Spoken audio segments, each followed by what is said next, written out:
प्रभु यीशु मसीह के मधुर नाम में आप सभी को जय मसीह की। मैं सुमन इस चैनल पर आप सभी का हार्दिक स्वागत करती हूँ। प्रियो, हमारा टॉपिक चल रहा है उपवास रखने के फायदे, और आज हम देखेंगे इसके दूसरे फायदे के बारे में। तो इसका दूसरा फायदा है, उपवास रखने से आप दुष्ट आत्माओं से छुटकारा पा सकते हैं। तो आइए हम वचन से देखते हैं और इस टॉपिक को हम क्लियर करते हैं कि उपवास रखने से हम कैसे दुष्ट आत्माओं से छुटकारा पा सकते हैं।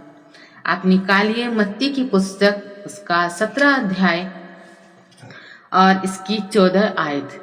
इसकी 17 अध्याय, मत्ती की पुस्तक 17 अध्याय और 14 आयत में एक दुष्ट आत्मा से ग्रस्त बालक के बारे में लिखा गया है, जिसको मिर्गी के दौरे पड़ते थे। उसके पिता ने आकर प्रभु के चेलों से विनती की कि उनको बार बार उस बालक को मिर्गी के दौरे आते हैं और वो दुष्ट आत्मा उसे तरह तरह से नष्ट करने का प्रयास कर रही थी, लेकिन प्रभु यीशु के चेले उस दुष्ट आत्मा को निकाल नहीं पाए थे। तो अब हम वचन 19 से रीड करेंगे, 19 से 21। तब चेलों ने एकांत में यीशु के पास आकर कहा, हम उसे क्यों नहीं निकाल सके? उसने उनसे कहा, अपने विश्वास की घटी के कारण, क्योंकि मैं तुमसे सच कहता हूँ, यदि तुम्हारा विश्वास राई के दाने के बराबर भी हो तो इस पहाड़ से कह सकोगे, यहाँ से सरक कर वहां चला जा, तो वह चला जाएगा, और कोई बात तुम्हारे लिए असंभव ना होगी। पर यह जाति बिना प्रार्थना और उपवास के नहीं निकलती। आमेन। तो ये उपवास रखने का दूसरा फायदा यहाँ पर बताया गया है, जो दुष्ट आत्माओं के बारे में बताया गया है, जिनको हम अंधकार की शक्तियां हम बोल सकते हैं, जिनको हम शैतानी ताकतें बोल सकते हैं।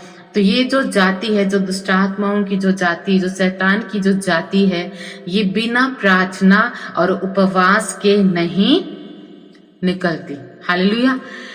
ये उपवास रखने का दूसरा सबसे बड़ा फायदा है, अगर किसी के जीवन में कोई भी जादू टोना है, अगर कोई दुष्ट आत्माओं से ग्रसित है, या कोई दुष्ट आत्माओं से सताया जा रहा है, या किसी के जीवन में कोई आशीष रुकी हुई है, किसी के जीवन में बच्चे की आशीष नहीं है, काफी समय, काफी साल निकल गए हैं, लेकिन उसको बच्चे की आशीष नहीं मिली है, या कोई भी ऐसा फील्ड हो सकता है, या काफी समय हो गया है एक विश्वासी को कि अभी तक उसकी शादी नहीं हो पा रही है, उसका 30+ से क्रॉस हो गया है, काफी एज उसकी हो गई है।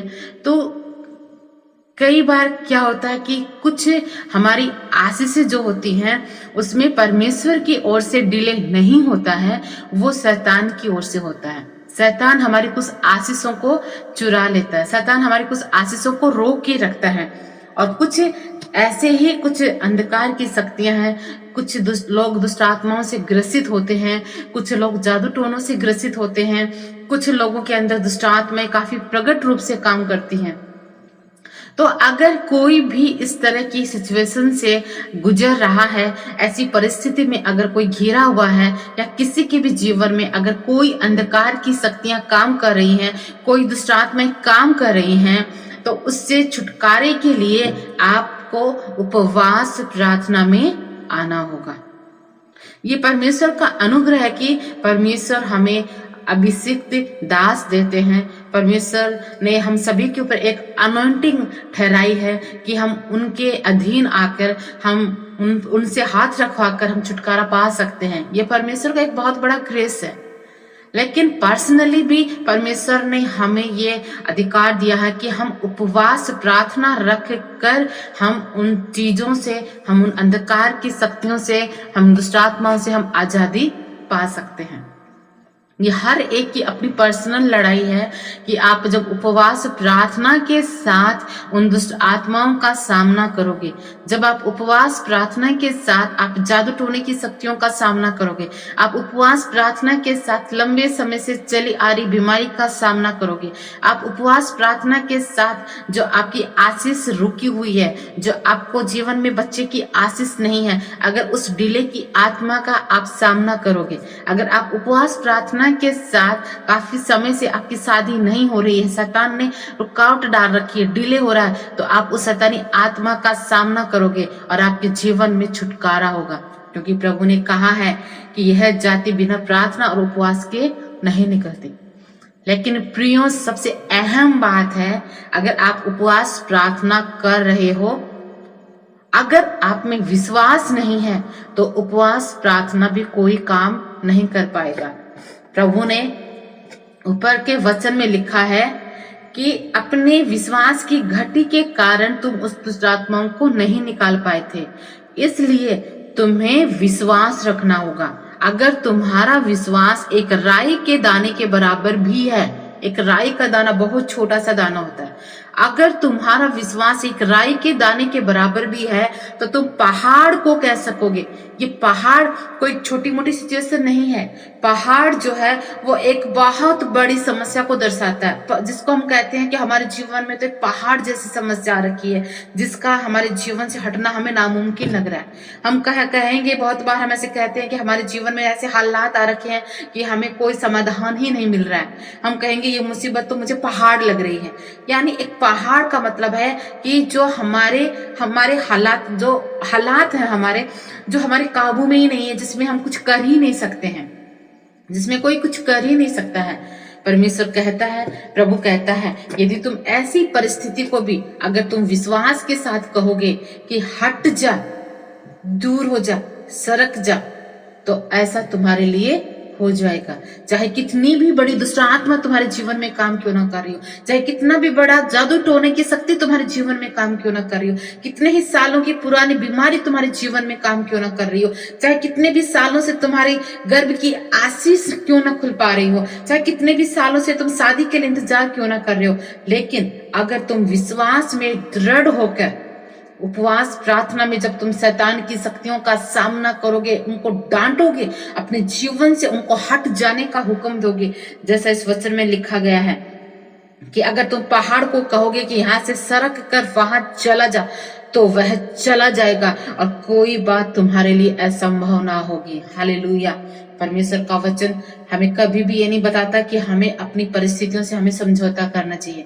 परमेश्वर कहता है, यदि तेरा विश्वास एक राई के दाने के बराबर है तो कोई भी बात तुम्हारे लिए असंभव हो ही नहीं सकती।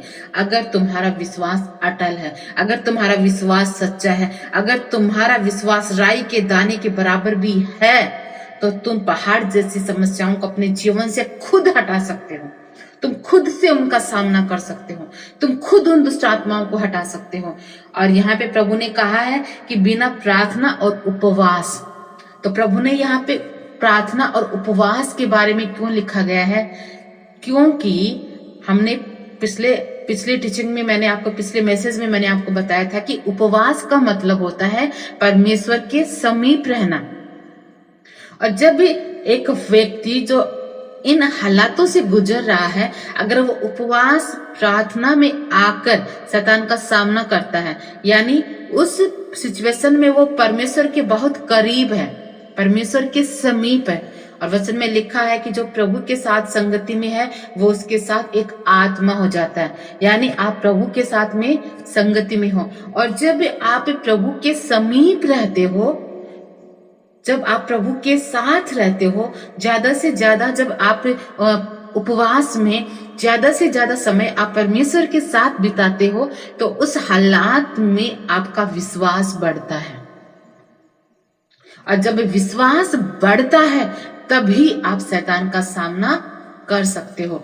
इसलिए प्रभु ने यहाँ पे कहा था कि तुम बिना प्रार्थना और उपवास के नहीं निकाल सकते, क्योंकि उपवास प्रार्थना जो है वो हमारे विश्वास को बढ़ाती है, क्योंकि जब हम परमेश्वर के करीब रहते हैं, परमेश्वर के समीप रहते हैं, ज्यादा से ज्यादा जब हम परमेश्वर की हुजूरी में समय बिताते हैं, तो हम पवित्र आत्मा से भरते हैं, हम पवित्र आत्मा से परिपूर्ण होते हैं। और जब हम पवित्र आत्मा से भरते हैं, पवित्र आत्मा का अभिषेक हम में बढ़ता है, तो हमारे जीवन में विश्वास की बढ़ोतरी होती है, हम विश्वास में भी बढ़ते हैं और हमारे अंदर ये हियाव आ जाता है कि अब परमेश्वर का अभिषेक मुझ पर है, मैं परमेश्वर की सामर्थ्य से भर चुका हूं और अब मैं शैतान का सामना कर सकता हूं। और जब तुम में ये विश्वास आ जाता है, तो वही विश्वास जो है वो पहाड़ जैसी समस्याओं को हटाने के लिए जरूरी है।